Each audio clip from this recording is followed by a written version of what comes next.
Sometimes we need to base a type on another type. This is called type mapping. For example, here we have the product interface with two properties. Now, what if somewhere else in our application, we need a product with read-only properties?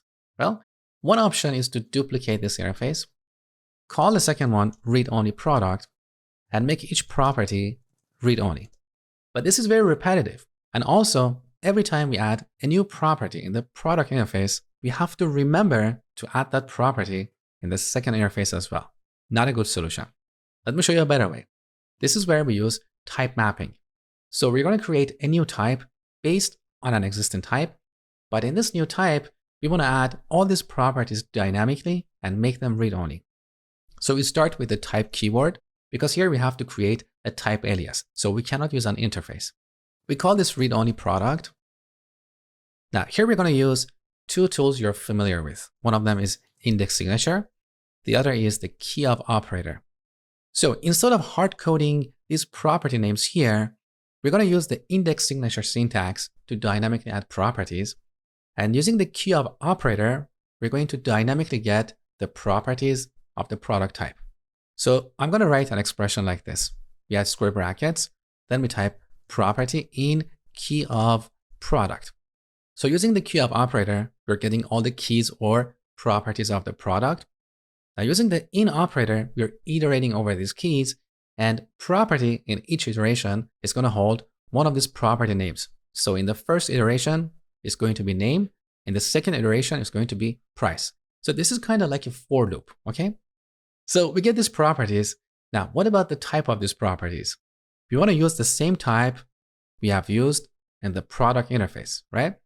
So here we type product of property. So if property is name, product of property will return string.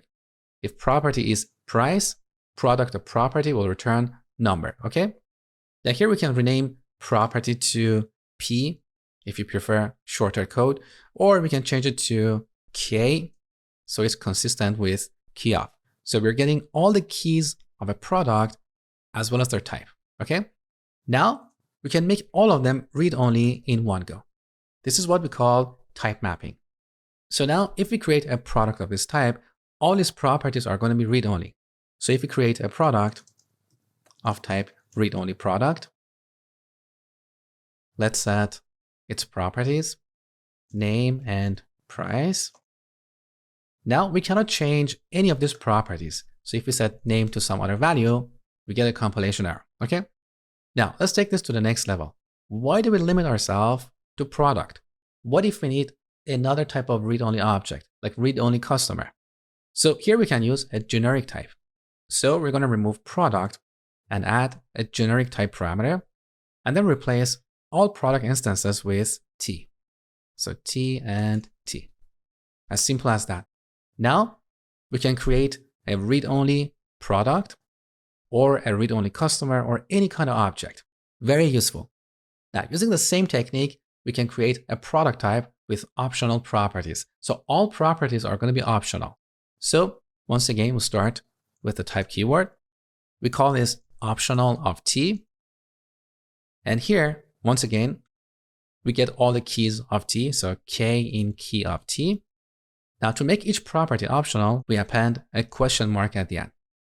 And for the type, once again, we use T of K. Similarly, we can create another type and make each property nullable. So let's call this nullable.